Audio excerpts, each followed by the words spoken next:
ನೀವೇನಾದರೂ ಚಿಕ್ಕಮಗಳೂರು ಅಥವಾ ಹಾಸನದ ಬೇಲೂರು ಹಳೇಬೀಡು ಏನಾದರೂ ವಿಸಿಟ್ ಮಾಡಿದ್ರೆ ಈ ದೇವಸ್ಥಾನಕ್ಕೆ ವಿಸಿಟ್ ಮಾಡೋದನ್ನು ಮರಿಬೇಡಿ.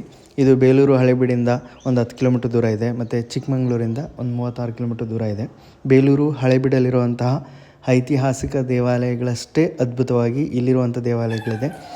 ಬೇಲೂರು ಹಳೇಬೀಡಲ್ಲಿರುವಂತಹ ದೇವತೆಗಳಿಗೆ ಕಡಿಮೆ ಆಭರಣಗಳನ್ನು ಧರಿಸಿರುವಂತಹ ಒಂದು ಆಕೃತಿಯನ್ನು ವಿಗ್ರಹವನ್ನು ಕೆತ್ತನೆ ಮಾಡಿದರೆ ಇಲ್ಲಿರುವಂಥ ದೇವಾಲಯದ ದೇವತೆಗಳ ವಿಗ್ರಹಗಳಿಗೆ ಮತ್ತು ಸುತ್ತಮುತ್ತ ಇರುವಂತಹ ಶಿಲಾಬಾಲಕಿಯರ ವಿಗ್ರಹಗಳಿಗೆ ಅತ್ಯಧಿಕವಾಗಿ ಆಭರಣಗಳನ್ನು ತೊಡಿಸಿರುವಂತಹ ಒಂದು ಕೆತ್ತನೆ ಇಲ್ಲಿದೆ. ಅದ್ಭುತವಾಗಿದೆ ದೇವಸ್ಥಾನ.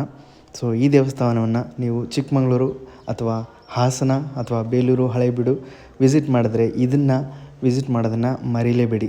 ಇಲ್ಲಿರುವಂತಹ ವಿಗ್ರಹದ ಇನ್ನೊಂದು ವಿಶೇಷತೆ ಇದೆ. ಇಲ್ಲಿ 3 ಗರ್ಭಗುಡಿಗಳಿದೆ. ಅದರಲ್ಲಿ ಮುಖ್ಯವಾದ ಗರ್ಭಗುಡಿಯಲ್ಲಿ ವೀರನಾರಾಯಣ ಅಥವಾ ವಿಷ್ಣುವಿನ ವಿಗ್ರಹ ಇದೆ. ಈ ವಿಗ್ರಹವನ್ನು ನಮ್ಮ ಭಾರತದಲ್ಲೇ ಅತ್ಯಂತ ಸುಂದರವಾದ ವಿಷ್ಣುವಿನ ವಿಗ್ರಹ ಅಂತ ಕರೀತಾರೆ. ಸೊ ಹಾಗಾಗಿ ಈ ವಿಷ್ಣುವಿನ ವಿಗ್ರಹವನ್ನು ನೋಡೋದನ್ನು ಮರಿಬೇಡಿ. ಇಲ್ಲಿ ಒಳಾಂಗಣ ಚಿತ್ರೀಕರಣ ನಿಷೇಧ ಮಾಡಿರೋದ್ರಿಂದ ನಾನು ಒಳಗಡೆ ಯಾವುದೇ ರೀತಿಯ ಚಿತ್ರೀಕರಣ ಮಾಡಲಿಕ್ಕಾಗಿಲ್ಲ. ಆದರೆ ಹೊರಗಡೆ ಚಿತ್ರೀಕರಣ ಮಾಡುವಂತಹ ಅವಕಾಶ ಇತ್ತು. ಹೊರಗಡೆನ ಒಂದು ಈ ಆರ್ಕಿಟೆಕ್ಚರ್ ಅತ್ಯದ್ಭುತವಾಗಿದೆ. ನೋಡೋದಕ್ಕಂತೂ ತುಂಬ ಸುಂದರವಾಗಿದೆ.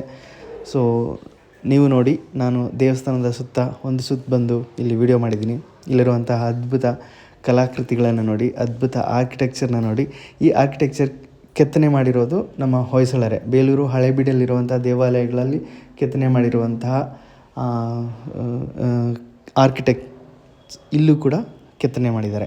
ಸೊ ಈ ದೇವಸ್ಥಾನ ಕೂಡ ಅಷ್ಟೇ ಅದ್ಭುತವಾಗಿದೆ.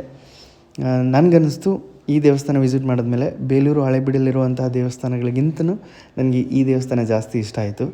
ಒಳಗಡೆ ಇರುವಂಥ ಕಂಬಗಳಂತೂ ಅದ್ಭುತವಾಗಿದೆ. ಸೊ ಹಾಗಾದರೆ ಬನ್ನಿ, ಇಲ್ಲಿ ಈ ವಿಡಿಯೋನ ಪೂರ್ತಿ ನೋಡಿ. ನಿಮಗೇನಾದರೂ ಇಷ್ಟ ಆದರೆ ದಯವಿಟ್ಟು ಈ ಜಾಗವನ್ನು ವಿಸಿಟ್ ಮಾಡಿ. ಈ ಜಾಗ ಬೆಳವಾಡಿ ಅನ್ನುವಂಥ ಒಂದು ಗ್ರಾಮದಲ್ಲಿದೆ.